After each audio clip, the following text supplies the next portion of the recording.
Welcome back to Investing Talk Podcast. Today, we're focusing our analysis on a stock that's, well, let's just say it generates a lot of discussion. It's TMC, the metals company. And the big question for a lot of people right now is TMC a good buy now? I mean, this is a company making a really huge bet on deep-sea mining for critical battery metals. They're sitting on potentially massive reserves of nickel, cobalt, copper, stuff the world desperately needs. But before we get into that tension, the huge potential versus zero revenue, just a quick reminder, please subscribe, like the show, and drop a comment below. And hey, if there's a company you want us to analyze, let us know in the comments. We might just pick it for a future show. Yeah, setting the stage here is crucial. TMC isn't your typical stock pick. Think of it more like a pre-revenue venture that just happens to control resource rights potentially worth billions. Yeah. So we're weighing this reality of constant spending against this enormous long-term potential that's tied directly to EVs and energy storage. Really, the core question boils down to timing that regulatory green light. Okay, let's start right there with that contradiction. The financials. You said pre-revenue, but let's put some real numbers on that cash burn. What's the actual status? Revenue and, more importantly, those losses. Right. The key thing is simple. Zero recognized revenue. Nothing. At least not in the trailing 12 months as of Q1 2025. They are purely in development mode. Money's going out, nothing's coming in the door yet. And that net loss figure, it's not small change, is it? It looks like a serious drain on capital. Absolutely. For the trailing 12 months, the net loss was about $131.5 million. Negative? And if you zoom in on Q2, the net loss was $74.3 million just for that quarter. That's the cost of doing business when you're trying to, prove out a project this complex. Environmental studies, engineering, it adds up fast. Okay, so when you see losses like that, the immediate fear is, are they going to run out of cash? Dilute shareholders, how are they managing that burn rate? Yeah, liquidity is everything for a company at this stage. So back on March 31st, 2025, they had about $43.8 million in liquidity. But crucially, they did some financing after that. By June 2025, they reported $115.8 million in cash on hand. That's the buffer. That's what they need to navigate this regulatory phase and hit their milestones without, a fire sale financing. So even though they burned through over $130 million last year, analysts are still incredibly bullish. That's where I really struggle to connect the dots. How do you get a strong buy rating and price targets up around, $6.88 to $7.40? It feels like they're valuing hope. They are, essentially. They're looking straight past the current P&L. It's all about the long-term asset value, which they see as largely independent of current losses. Analysts are focused on the sheer scale of those resource rights and the frankly undeniable future demand for battery metals, especially nickel.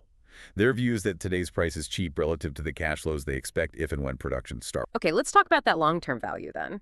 What is the actual competitive advantage, the moat, as they say, that justifies this kind of optimism? It has to be pretty special. The moat is, it's both geographic and technical, and huge. TMC controls exploration and potentially commercial rights in a part of the Clarion-Clipperton Zone, the CCZ. Think of a vast plain on the deep ocean floor out in the Pacific between Hawaii and Mexico. It's loaded with these polymetallic nodules, one of the world's biggest undeveloped sources of these metals. And getting them isn't easy. The technical challenges are immense, and the regulations are still being written, essentially. It creates really high barriers to entry. It's not like drilling for oil where the rule book exists. Here, you're building the rule book and the technology simultaneously. Very few can even attempt it. And they push the environmental angle hard too, right? This idea that deep sea collection is somehow cleaner than digging stuff out of the ground. How does that fit in? That's absolutely central to their pitch, both to regulators and investors. Traditional mining for nickel and cobalt often involve deforestation, huge waste piles, social issues. TMC argues that scooping up nodules from the seabed thousands of meters down avoids a lot of that. Their process is designed for, let's say, ecological efficiency. They claim a much smaller environmental footprint overall for each ton of metal produced. So the long-term play isn't just finding the metal, it's potentially being the cleanest source for it in the EV supply chain. Exactly. If they can get that final regulatory approval and validate the environmental claims, that's a massive strategic win, especially in a market desperate for clean, secure supply chains. Which brings us back to the scale. They put out that pre-feasibility study, the PFS for the NORI-D project. What did that actually say about the size of this thing? Okay, so the NORI-D PFS pointed to about 51 million tons of probable mineral reserves just in that one area. But the number that really gets analysts excited is the combined net present value, the NPV, across their whole portfolio. They estimated the future cash flows, discounted back to today, at a frankly staggering $23.6 billion. Wow, $23.6 billion. But that's still an estimate, right? Based on future prices, future rules. How solid is that number when they have no revenue and the regulations aren't even final? And that's the multi-billion-dollar question, isn't it? That's the core risk. That NPV is super sensitive to things like discount rates and, crucially, the timing of production. A couple of years delay could slash that number, but the bulls see it as a kind of floor value. They argue that even if you discount that $23.6 billion heavily, it still makes the current market cap look cheap. The resource is there. It's the timing that's uncertain. Okay, stepping away from the massive potential value for a second, let's look at the stock price today. What's the technical picture telling us right now? Is there momentum? Oh, technically, the picture is clearly bullish. Very strong momentum, actually. You've seen a pretty steady climb over the last 3 months, mostly fueled by optimism about those regulations we talked about. Prices recently have been bouncing around the $7 and $7.83. It's pushing up towards that 52-week high, which is $8.63. And we're seeing good support around the $7 mark. Seems like buyers are stepping in there. Do the moving averages back that up? Or is this just short-term hype? No, the averages confirm the strength. The stock is trading well above its 50-day moving average, which is around $5.70, and it's significantly above the 200-day average, way down at $3.77. Trading above both like that, that's a strong technical signal. Suggests a longer-term trend has turned positive. But whenever a stock runs up this fast, especially on news hope, you gotta look for warning signs. What about something like the RSI, the Relative Strength Index? Ah, yes. And that's where the caution light starts flashing. The 14-day RSI is up around 72.04. Now that confirms the strong buying pressure, but anything over 70 is generally considered approaching overbought territory. So for you listening, an RSI of 72 means, yeah, momentum is strong, but it also means the stock is vulnerable. If good news gets delayed or bad news hits, you could see a sharp pullback. It's kind of priced for good news right now. And for these pre-revenue stories, momentum often lives and dies by catalysts. What are the key events coming up soon, say in Q4 2025, that could really move the needle here? Right. The next few months are critical. There are basically 3 big things to watch. First, and easily the most important, is regulatory progress. All eyes are on the Clarion-Clipperton Zone permitting. Back in August, TMC USA hit a milestone full compliance with NOAA, the U.S. National Oceanic and Atmospheric Administration. Okay, NOAA compliance. Why exactly does that matter so much? What does it unlock? Well, NOAA is kind of the gatekeeper for the U.S. side of things, leading towards certification by the ISA, the International Seabed Authority, which governs the high seas.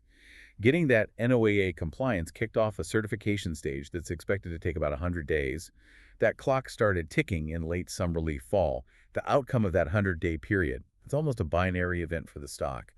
Success would be huge, unlocking the next stage towards commercial operations, a major potential price trigger. Got it. What about financial updates? We know they're burning cash. When do we hear more? Second thing, earnings and updates. Their Q3 2025 earnings report is scheduled for November 13th. Now, nobody expects revenue, obviously.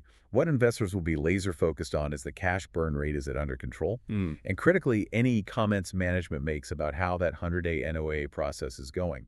Any hint of delays or problems will be scrutinized. And thirdly, I guess, who's buying or selling?